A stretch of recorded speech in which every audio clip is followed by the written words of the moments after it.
OL Masterminds. It is the 7th annual, I don't even know, community get-together of the offensive linemen. There's hundreds of them back here. Dudes who aren't even in the NFL, dudes with big aspirations, Pro Bowlers, Hall of Famers, should be Hall of Famers, like Willie Anderson is going to hang out with us and been hanging out with these guys, giving all of the best advice he can possibly give. I'm here with Hamilton. This is an incredible event, and I cannot wait to talk to some of these guests. It really is, and there's some big ones stopping by today, too, which I'm really excited about. Literally. Who do you got? Oh, we got Lane Johnson. We got Trey Smith and Creed Humphrey from the Super Bowl champion Chiefs. From the donut-eating failure. We'll see how they handle that today. We got Teron Armstead from Miami, which is still weird for me to say he's in Miami. What does he think about Tua? What does he think? I'd like a little comp and pros and cons of the Sean Payton, Mike McDaniel switchover. That'll be fun to talk to him about. Yeah, that's really interesting. And we'll hear from Duke Manyweather, the mastermind behind the masterminds. Great, but well said. And I would like to thank Duke for being so wonderful, coming on my show, feeding all these big boys buckets of ranch back here, which has been amazing to watch. It's literally Olympic sport it should be. Big thanks to Duke for being so passionate about this, for bringing these guys together, to have the iron sharpen iron, physically, mentally, all of it. And I would like to thank Lane Johnson as well for being so incredible and giving us his time. Brian Bradkey for running around like a chicken with his head cut off, making all of these things happen. The Greg Cossells are here. The Baldies are here. The sick pups like Hamilton of the world, getting into the nitty-gritty, and then there's like the bigger aspects of it too, which is really cool. Yeah, it really is, and it's such a community thing, and it's cool to see all these guys, the top players at their position, all come together and help each other out. It's and awesome. Jamar Chase is running around. Christian Gonzalez was here. Who else did we see? Rashawn Gary? Yeah, Rashawn Gary was here. Any other sightings? Breece Hall was here. Yeah. Amazing.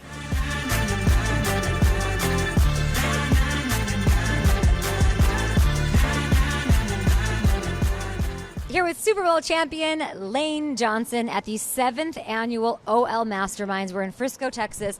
I'm really impressed. Not just because there's like a huge truck behind you that I think you could like flip over if I asked you to, but what's behind us? There's film study, there's training, there's massages, and it really feels like you guys are trying to further the position more than ever. Yeah, most definitely. So this will help. Cheers. We started 7 years ago with about 20 in just a single classroom, and then over the years, word spread. We've gotten great guests, future Hall of Famers, current Hall of Famers coming here, share the wisdom. A lot of the college kids are coming in now, so future first-round draft picks are coming every year, and really just been a great couple days of brotherhood. Talk the position, talk training, talk lifestyle. We're all doing the same thing. So a lot of wisdom though in a couple of days. So it's been very nice. How do you relate to the youngest cats that are around as the OG that you now are? Yeah, I think when I was coming in, I didn't have this. So, I was a skill position player my whole life. I played 2 years O-line in college. So when I was coming in, I didn't really have any clue of who was who, who were the OGs of the game. So I think now it's just offering them just a lot of great insight maybe I didn't have. But, word spread, I feel like really organically, we do promote a little bit, but really it's just word spread and coaches come and really I feel like every player can find a similar player for style-wise, and they can relate and really grow. As far as a sense of community, like a lot of the position groups do this. They come and they hang out, iron sharpens iron, all of that.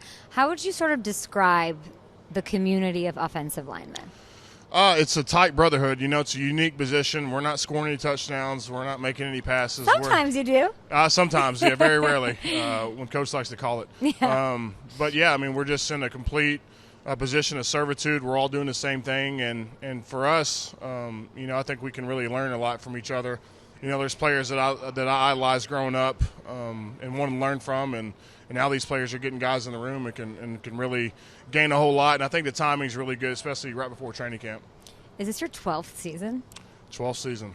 Yeah, Lane, when I say that, like, where does your head go? In my mind, I feel 27, but, I'm the old guy. I'm 34 now. So, just a new breed of kids coming in, but we have a great O-line room, great brotherhood. I'm very excited about, my latter half of my career, so I'm cherishing the moments. Going to miss some guys. Going to miss Fletch and Kels.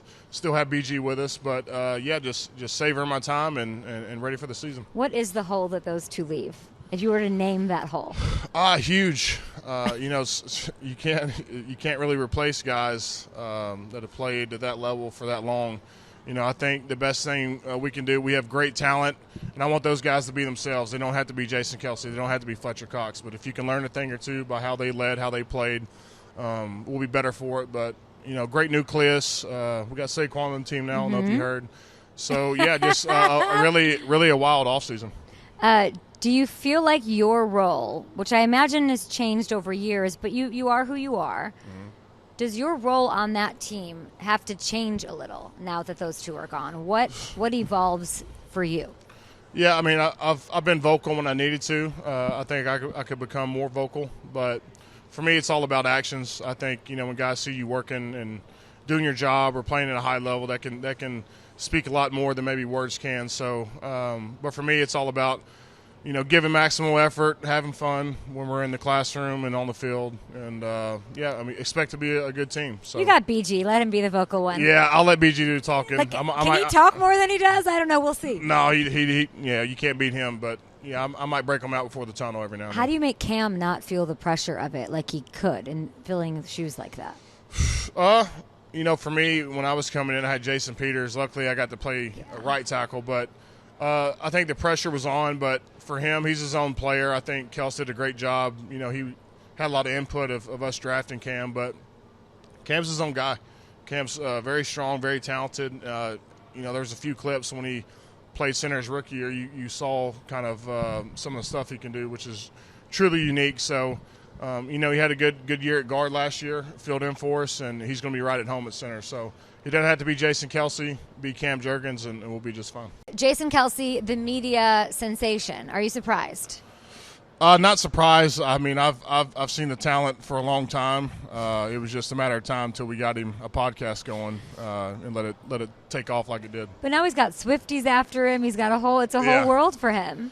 Yeah, I mean, I was kind of in the back in the passenger seat watching the whole thing take off. I was like, well, Travis dating Taylor, huh? Well, that's going to be pretty good. How does that happen in the locker room? You're like, is this real?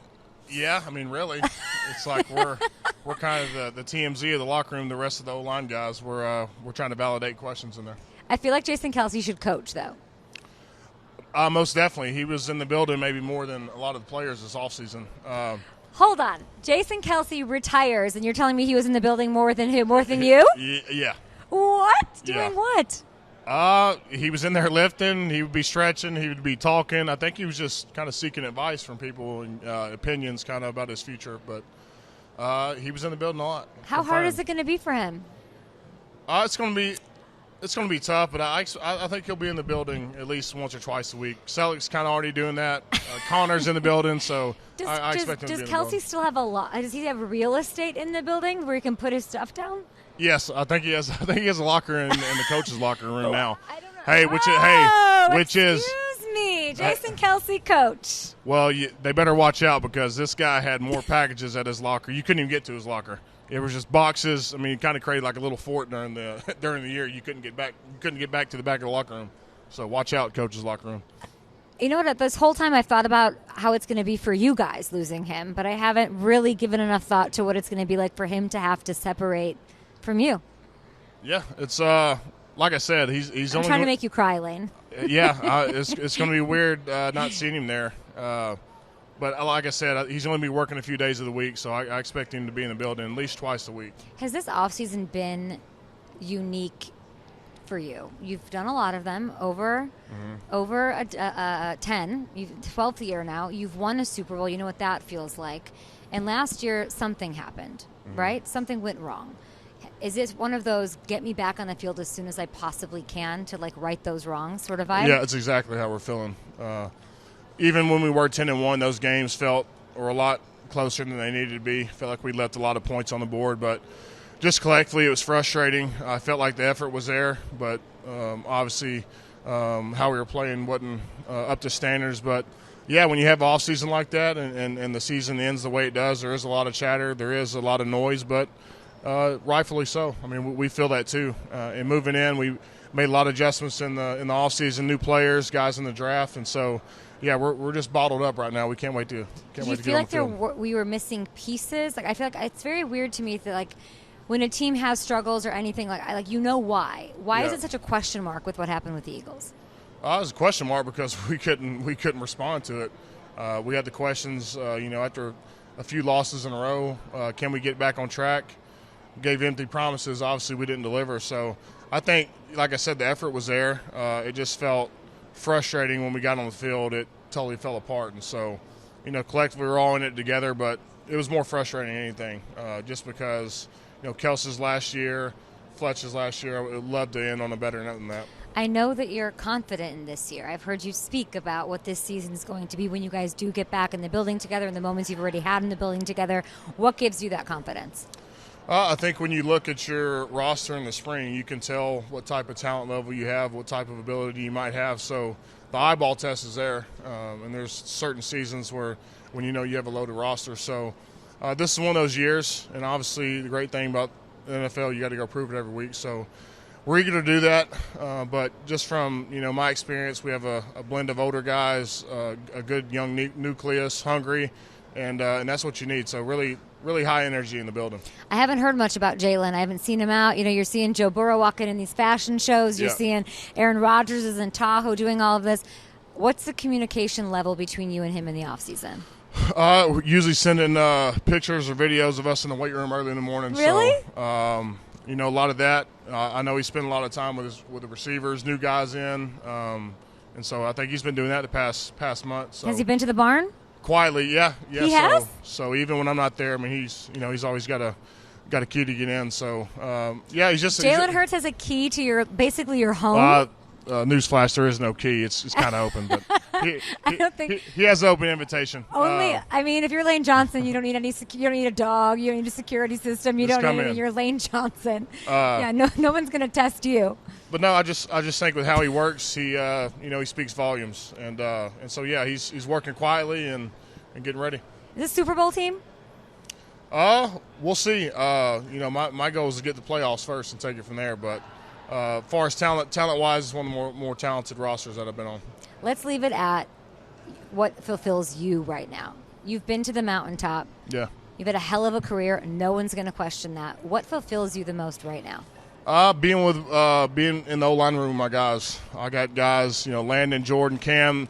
We laugh all the time. I was the only child, so those are my brothers. And so I just like, as tough as football is, we're having a good time, laughing, tons of fun. We got a lot of goofy personalities in the room, so there's never a light day.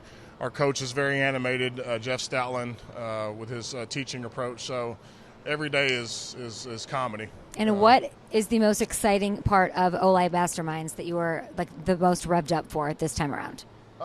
Just getting new guys in. David Dill, we're getting Steve back. I don't know if anybody's more excited than Baldy. David Dill, we love a Baldy. Yeah, let's do it. We're starting at 11, but I think he was here about 4:45 this morning, just getting ready. But you just see guys that have obviously played together for a number of years in the NFL. Just come, it's like a family reunion. So that's how we. And how many days is it? Just the one day?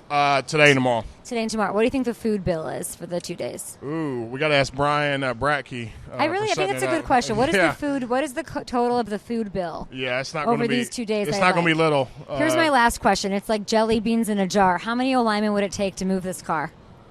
To move it to the other side of to the other car. Well, if it's in park, it's not going to go very far. You put it in neutral. I'd say about maybe 2. You think you and who could lift this car? I bet Olin Cruz could help. I don't know where he's at, but I bet he might be able to do it alone. That is unbelievable. Lane, good luck this year. Thank you you. seem like you're in a really good place, and thanks for having us. It's very amazing to be here. Thank you. Here with Trey Smith. I just asked him if he has his Super Bowl ring with him, and he said, yeah. Are you lying? No, I'm not. It's right here. Wait, trying to get it on. what? Oh. It's in a little Louis Vuitton bag. We love to see it. Shut up. Here it is. Why do you have this with you? Just bring it to show some people. In what way? Just like randomly bring it out at happy hour, or in case somebody like me asks? A little bit of both. It's a nice little story piece, conversation starter. I'm just going to wear this. Yeah. When you see this, what are the thoughts? A tremendous amount of pride in what our team was able to accomplish. Obviously, being able to do it 2 years in a row. When I look at that, I look at legacy, something that my I can pass down to my kids, my grandkids know, oh, yeah, my granddad won a Super Bowl. You know? World champions. This is an I love that you I don't know that I've ever asked another person if they have their ring and they've said yes. Yeah. That's unique. Yeah. Were you not afraid to fly with us? No, I keep it on me, so yeah, I guess I'm not worried about that. Yeah. I guess if you're you don't have to worry about Yeah, no one's that. going to take that from me. You on a legacy. I'm seeing KC right in the middle here. Absolutely. You're in your final year, contract year. What would it mean to you to stay in Kansas City? It would mean the world. The amount of pride I have in Kansas City, how thankful I am for them giving me my one opportunity, in the league. No one wanted to give me a shot to play, and they took a chance on me. And ultimately, I'm able to win 2 Super Bowls in 3 years and head into my 4th season. So if they extended me, man, it'd be in the world. It'd be one of the best things ever. Play with the best quarterback in my eyes in history. It'd be really cool. What is the sentence you tell yourself, the one sentence, if you could make it that, about keeping motivated for the next one? Not, I've won 2 in 3 years, I'm a made man. Yeah. No, there's no such thing as a made man in this league. I feel like you have to go out there and earn it. Respect's earned, not given. And, Coach Reed says it best. No one cares about the previous season, what you did. No one cares you just won a Super Bowl. They care about when you step on that field and what happens after that. Aren't many holes in this team right now, but there's a question about left tackle. What is the answer to the question at left tackle? Yeah, at the end of the day, the Chiefs do a great job recruiting and drafting great players, and we have some great players that can fill that void position. And, like I said, our front office team does a phenomenal job. They have 2 really great players that will probably compete for it, and they're going to do a phenomenal job during training camp. We'll just see how it goes. You're here at OL Masterminds. What do you think Coach Andy Reid is doing right now? Coach is probably gearing up for St. Joe's. Might be it's almost lunchtime. Probably. Might be a good cheeseburger. It's lunchtime somewhere. Yeah, it might be a cheeseburger coming up pretty soon. But, Coach is locked in this time of the year. I would say it's one of his favorite times of the year, obviously, when we're not off in playoff time. But he's probably enjoying himself and gearing up for camp. Is the cheeseburger thing overplayed? Like, do you really see him randomly? Like, the way it's described, it's like he's walking around the hallways eating cheeseburgers. Yeah. That doesn't happen. No, Coach Reed's a man of my own heart. I mean, he loves food. I love food. Yeah. So anytime there's opportunity to chow down, my dog is chowing down. You love food until it's a donut. Donut, yeah. I remember that. With me at like 6 a.m. outside eating like cake donuts. Yeah, that was tough. That was my fault. I didn't set you up right. I did not do that at all. What has your off season been like? I want to know. We're here at OL Masterminds. You're here to sharpen iron, even though you got the hardware already twice over. Yep. What is one specific nitty gritty football-y thing that you're really working to perfect? I would just say the hands, the placement of my hands, and being very accurate with that, finding new ways to carry them, new ways to strike and leverage. It's always cool to come down to OL Masterminds, pick people's brains, get different perspectives. I think it's so cool when the Hall of Famers and former players come back, because those are guys that, in my eyes, are legends I look up to. So being able to talk to them, pick their brains once again, and just sort of see what they did to make themselves so elite at the game is also the dopest experience. What's the one question that all the offensive linemen are trying to figure out? Like, what's the most common question asked from rookies to Hall of Famers to other Hall of Famers at the position? I think with the guard position, how to jump set properly, like what's the mentality for that. I know Steve Hutchinson was sort of the master at it, so talking to him the past couple years has been really cool, but I would say that's a very common question down here the past couple years. Okay, jump sets. Yep. Doing that. Could you lift this truck behind you? How many offensive linemen would it take? To pick it up off the ground? To pick it up off the ground. Wow. For a truck that size, I'd say probably about 10. About 10. 12 Lane of us. Johnson said 2. 2? So when we're talking fully off the ground or just 2 wheels, though? Fully off the ground. Nah, it's going to take about 10 to 12. Like there can't be one person at the front and one person at the back. It would not work that way. Yeah, you're going to But need you more and than that. you and Creed could maybe do some damage. We could probably pick up 2 tires. Is he here? I think he's on the way. So he's on the way. Yep. Do y'all have a group text? Like, what's the off season like? Okay. Yeah. We all stay in contact. Any trips? Nah, not too crazy, but we all keep in touch. We all sort of do our own thing, too. Yeah, and Patrick hasn't gotten to this level of fame where he's not still like hanging out with the boys, right? No. He's always going to be Pat's for the always guys. cool, man. He's a great guy. I love that. What else can you tell me? Anything new? Nothing else, man. Just cooked a nice tomahawk steak on my grill. That's I'm lame. What's the biggest steak you've ever eaten? Oh gosh, don't put me on blast like that. What do you mean? Have you ever eaten more than 32 ounces? Yes. How much more? I think I had a 48-ounce steak one time. You've had a 48-ounce steak? Yeah. You're so crazy. Okay, well, listen, kids at home, you want these? 48-ounce steaks all the way. Thank you, Trey. Yeah, thanks for having me. 2-time Super Bowl champion Creed Humphrey gracing me with your presence. Do you have your Super Bowl ring with you? No, I didn't bring them. I have them locked up in a safe. I don't trust myself. I'll lose it. What do you make of Trey Smith just having it in his pocket? Yeah, it's impressive. I would lose it, so I wouldn't do it. But that doesn't surprise me with Trey. Yeah, you have yours in your safes. They're good to go. And congratulations. I haven't seen you since you became a 2-time Super Bowl champion wearing a Boulevard local boy, Kansas City, eat your heart out, get a slice of lemon, and have yourself a day. Oh, yeah. Oh, yeah. How are you feeling? Good. Excited about the weekend. It should be a fun weekend here, so it's going to be fun. Are you asking more questions at this point, or are you getting more questions as a 2-time Super Bowl champion? I feel like at this point it's been more getting questions than asking questions. I still ask my fair share of questions. There's always stuff to learn, but it's fun, getting to help out, some college kids, things like that. It's always a good time, and it's just fun to be able to give back. What is the most common question asked of Creed Humphrey? Mainly, they're usually about Pat. I figured. So I usually get a lot of questions about Pat and just how it is working with him. But yeah, it's good. How is it working with Pat?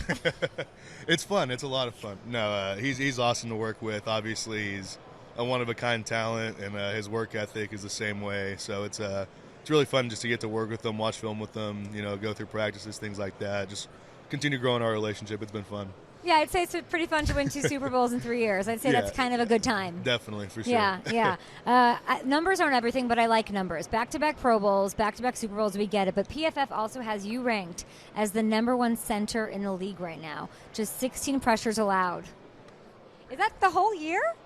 16 allowed all year? How did you do that? I got a lot of good players by me that helped me out, so it's fun. But just to that, I mean, it's obviously a blessing to get recognized in any way. So it's awesome to hear stuff like that. But it's a testament to the teammates that I have, the guys that I'm playing beside. They help me out so much, and it makes my job so much easier. That's a really good answer. When I hear 16 pressures allowed in an entire season, I think extension. I think Brett Veach, how are you? I think money signs. What would it mean to you to get that? I would love to. I've enjoyed Kansas City the past 3 years, going in my 4th, and it's been a blast. And there's no complaints. It's been awesome. It's been a dream, and it's been fun to call Kansas City home. Yeah, you and Trey Smith are boys. Then there's the business side of it. How do you guys handle that? We understand it's a business first, and we handle it well. We're still best friends and things like that, so we always have a good time. What's left on the Creed Humphrey list of things to accomplish in the NFL? Hopefully more Super Bowls. Just keep winning them. That's the plan. So we're going to keep working, keep grinding throughout the rest of the offseason and training camp, and that's the main goal, though, is more championships. I got to ask you, do you hate Isaiah Pacheco a little bit? Not really. No. We usually have to finish by trying to pick our guys up when they get tackled, and you don't have to do that with Pop. So he pops right up fast. He's awesome to play with, though. He's got so much energy. I'm plays asking the right way. because he charges. He runs into y'all half the time. That's a price we're willing to pay. Is any part of you Patrick Pacheco? Calm the F down for a second. None of that. No, it's all good. Ice the back after he runs into it after the game, and it's all good. But no, he's awesome to play with. We once had a donut eating contest. We failed miserably at it. I could hardly look you in the eyes after our performances. Yeah, I think you won that, though. So I did horrible. I know that. I won that. I think I had one Thank donut. You. So.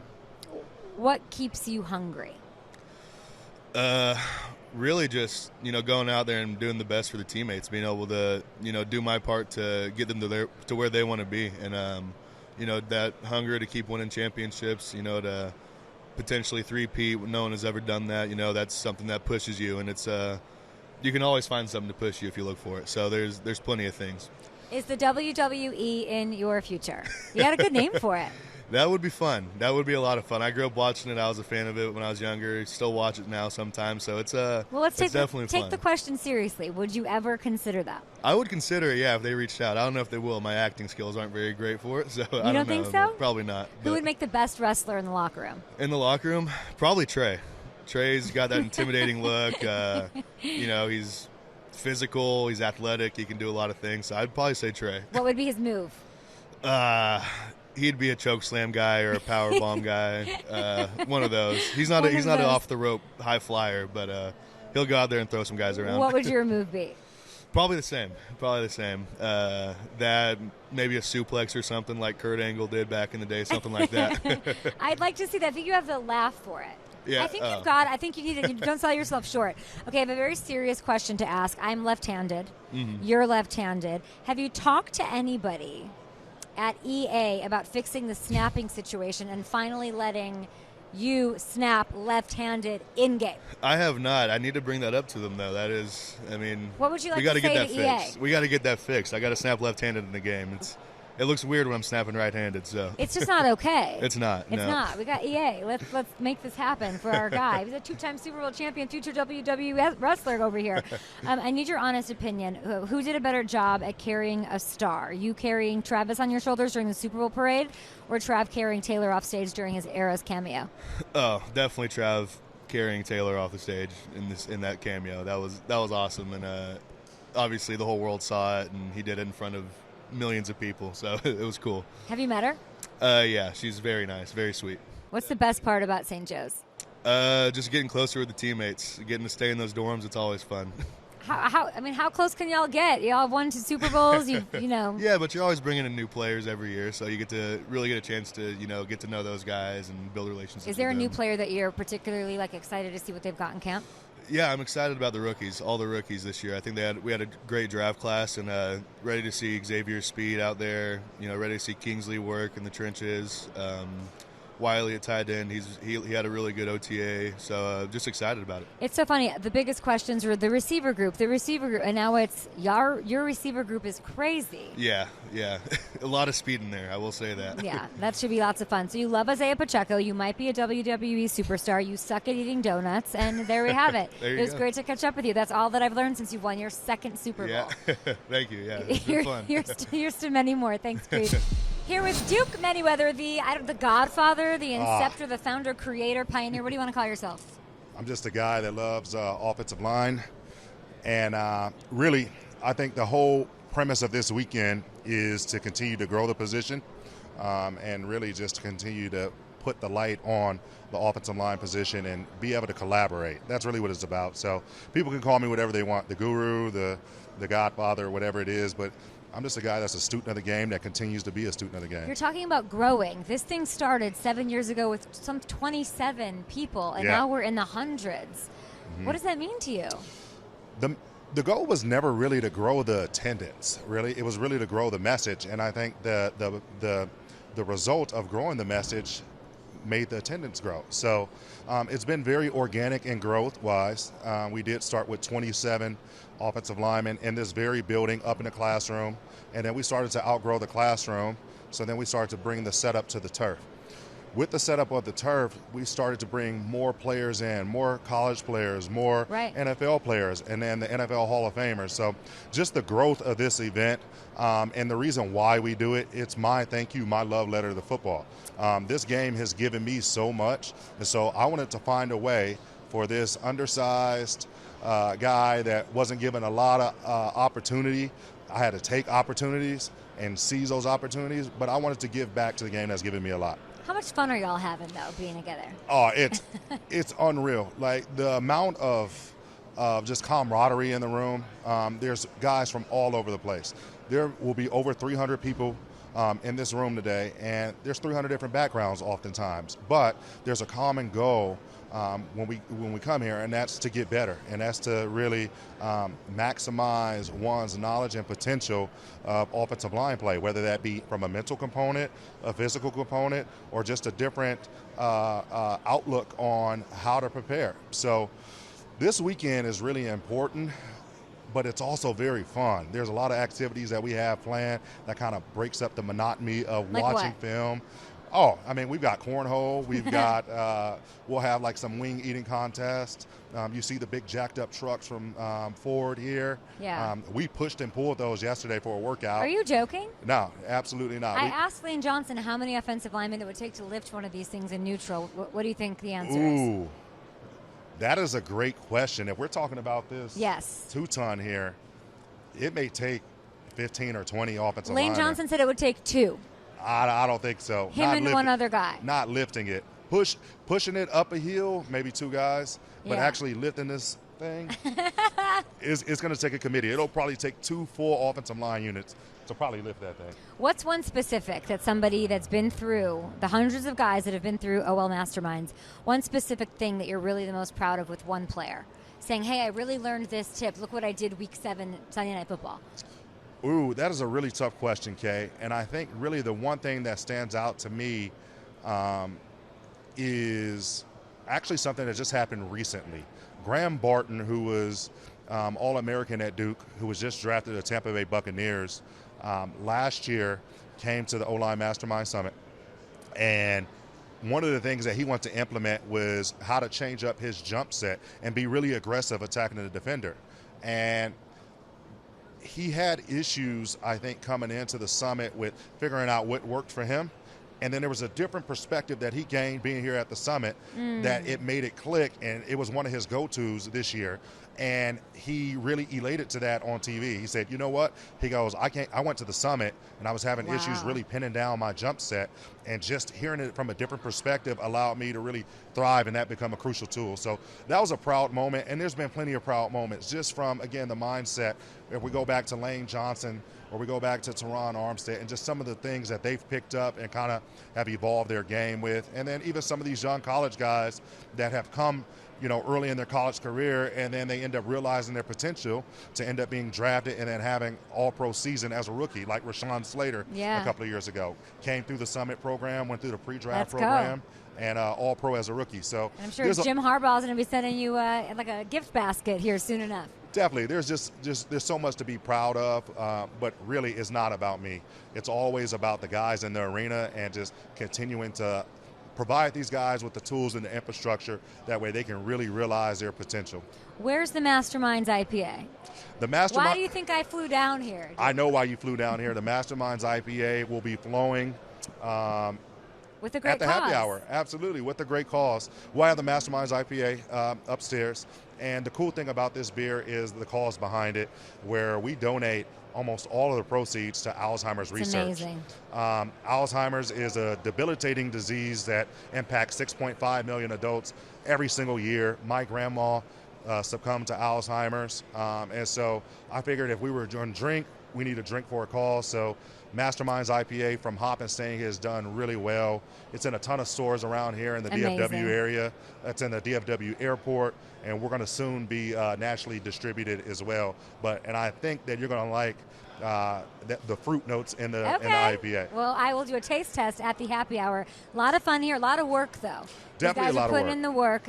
You are the father of it all. Yep. Duke Manyweather, thank you for having us and letting us sort of witness your love letter to football. Thank you very much for being here, and we look forward to many more. Yeah, absolutely. Cheers. I feel like I'm not supposed to play favorites. I've been trained, and I went to school, and I grew up not trying to play favorites, but this is my favorite. I can't even hide it, Teron Armstead. It is so good to see you. So good to see you as well. And the favoritism is mutual. Thank you. You're the best. Happy early birthday. Thank you. Appreciate July it. 23rd. July 23rd. You will be 33 years young. I'll be 33 years young. When I say that number, why do you make that face? No, it's just the fact that you even know my birthday is I'm humbled. I'm humbled. Yeah, I'm looking forward to it. I'm feeling great. Going into year 12 down in Miami, down in South Beach. So it's amazing. I can't wait. So tell me about what happened this past year when I was hearing these stupid, ridiculous retirement things flying out of your mouth. What was happening? Processing. We're going through. So it's a very emotional game. Yes. We don't show too much emotion as we're playing, and you guys don't really see that side of us too often, but it's a thought process. You get up there in the years. I just finished year 11, so tough loss to Kansas City in the playoffs. A lot of emotions going on, so it's a lot of processing that needs to be done. Talk to my family and all those good things. So, but no, we're back. We're ready. We're rolling. What changed? When did you wake up and say, "All right, I'm good"? I wouldn't say nothing changed. It's an evaluation period that I have kind of went through the last 2 or 3 seasons. And I was a little more vocal with that process this year, which kind of gained a little bit more attention, whether I did it intentionally or not. But nothing changed. I feel like I can still play this game at a very high level. I'm looking forward to doing things this year that will be talked about. How are you feeling? I feel good. I feel really good. I feel great, actually. Your body's good? It's the best I've felt in some years. How did you do that? Rest? Anything different? Yeah, my routine has grown. Okay. Getting more into the yoga, getting more mobile. Stem cell has helped quite a bit. I'm a huge fan of that alternative.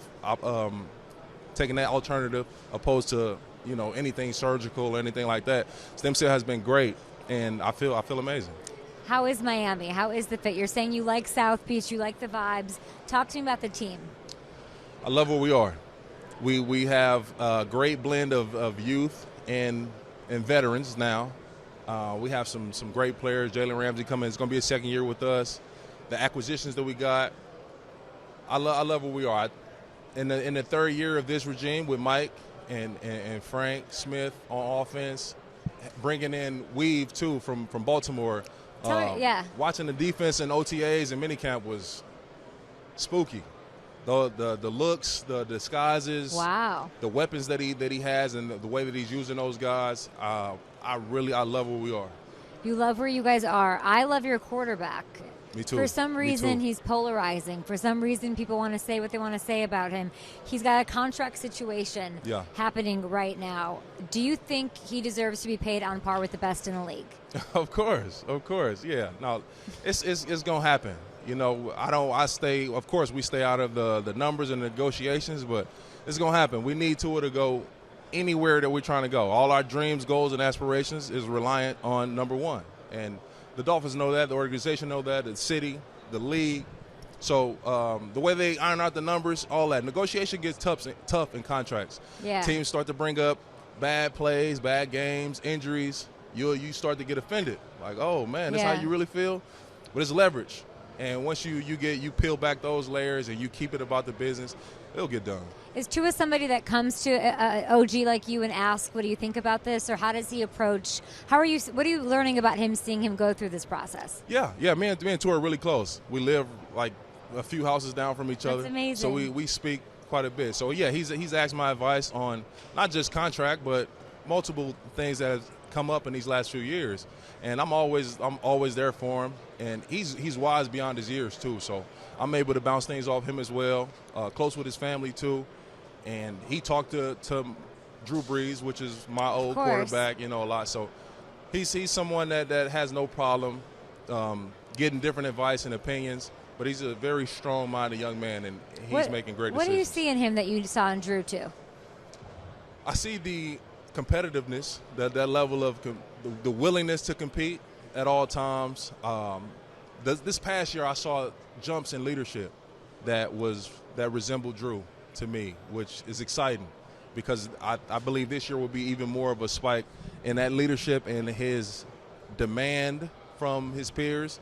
So if he see me slacking or Reek or Waddle or any, you know what I mean, he's not afraid and hesitant to be vocal about that. Opposed to my first year, he wouldn't have said or spoke up in certain situations. Last year, he showed me that. And this year, I believe it will be even more. So that growth looks like him sort of holding the guys accountable? Absolutely. And from the head of the team, the leader of the team, you want that. Yeah. You want that. And we're going to hold his ass accountable, too. You know what I mean? Did Drew hold your asses accountable? Drew held us in check. How did he do that? Like quietly? How did that work? Drew was not the most vocal. Yeah. Until he needed to be. So when he spoke, you listened. And he was direct, but he was also one that led by example. You see him first one in the building, last one to leave. You see him taking extra reps after practice. So a lot of us, and when we were in New Orleans, you can't lead a field before Drew. Yeah. So we just go get these passes in. The receivers go run these routes. When Drew's finished throwing, then we can get off the field. It's just it becomes contagious. Yeah.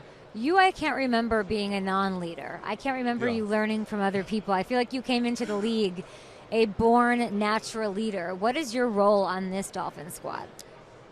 That for sure. That leadership role, that's me. And I definitely came in with leadership qualities, but I learned from everyone else. Like still to this day, I learn from the young guys. I learned ways to deliver messages. I learned how they learn best. So it's always an evolving display of leadership. Yeah. So I'm able to relate and get through. I've been a captain now for 7-8 seasons, you know what I mean? And I do not take that lightly. Biggest accolade of my career. So I take it very serious. That's the most fulfilling part of it for you? What are you chasing right now at this point? 12 years, and I asked Lane the same question. Y'all come in together? Me and Lane. You and Lane? Yeah. And now you're running OL Masterminds, giving advice. That's amazing. Yeah. I would love to.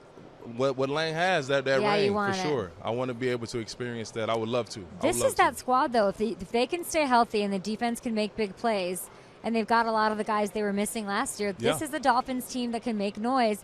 And what I think is a kind of vulnerable AFC East. We have a chance. We have a legitimate chance. And a lot of teams feel like they do. At the beginning of training camp, all 32 teams might say that they do.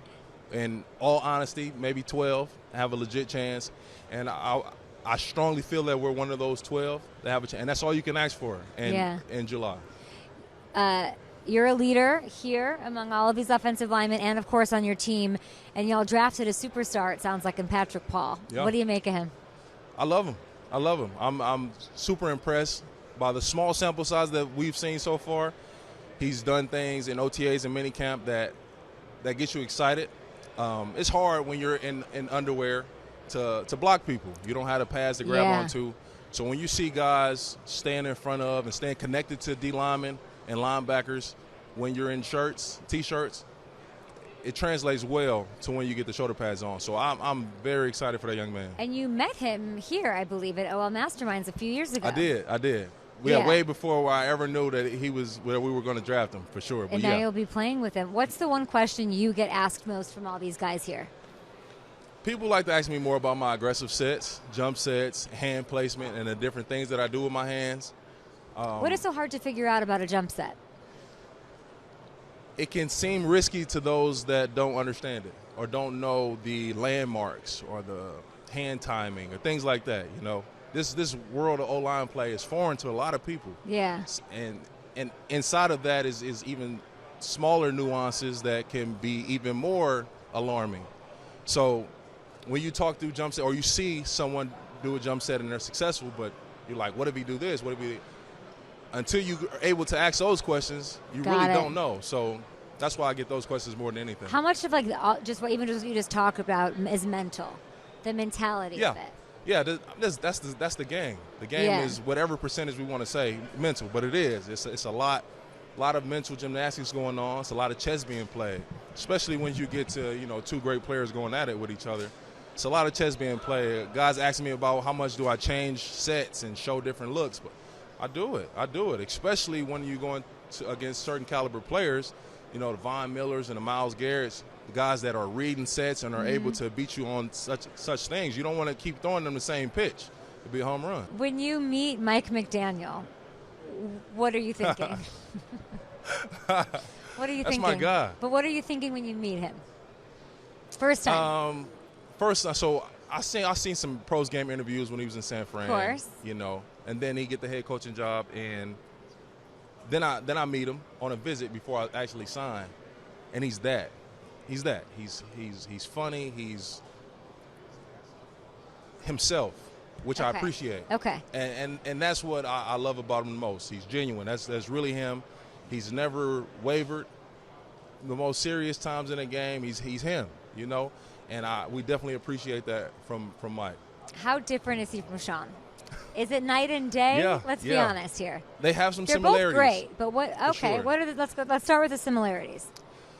They're both brilliant offensive minds. They both have a unique and uncommon ability to dictate and predict what the defense will do, and in multiple ways to attack it. Is special to see them put something on paper and then see it Sunday and they play out exactly like to the inch. Yeah. How they try to lay it out for us. It's amazing. It's incredible.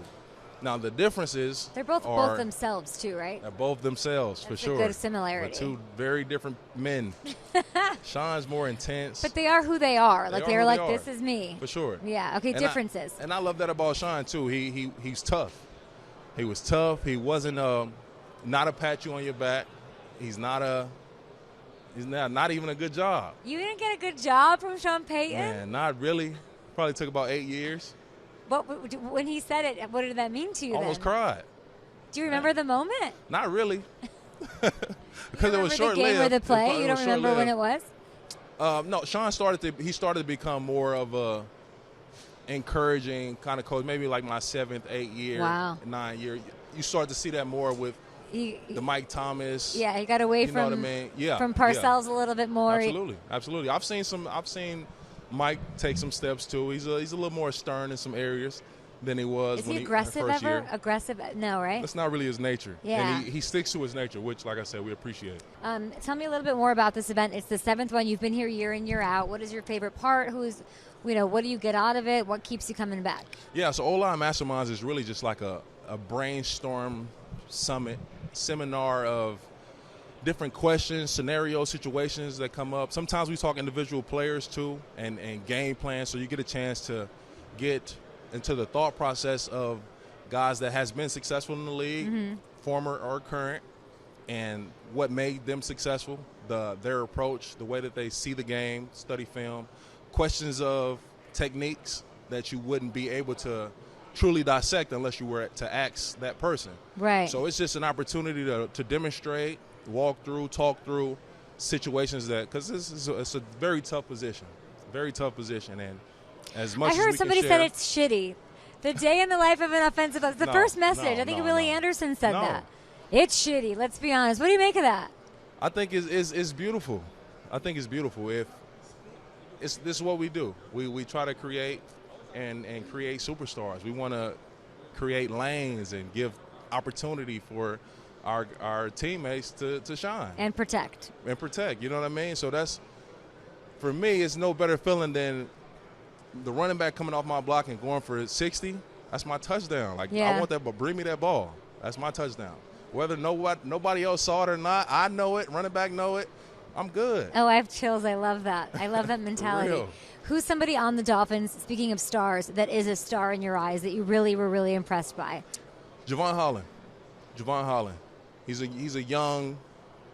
He has a name already for sure, but not at the level that is not big enough yet. What impresses you so much? Him. He's a special young man. He is. He's wise beyond his years. He's a leader to be as young as he is. He makes plays. He puts people in position. He wears a lot of responsibilities that people on the sideline have no idea that he's in control of, but he is. I think this year will be huge for him. It'll be huge for him. What makes you say that? I think with Coach Weave coming over, using his skill set and his abilities to be in different spots and cover different people and all those good things, he'll have more opportunities to make splash plays, and that's how you get your notoriety. I can't wait to see it. Teron Armstead coming to a Super Bowl near you, a AFC East winning Dolphins team near you, a Interscope Records deal near you, and a broadcasting contract near you.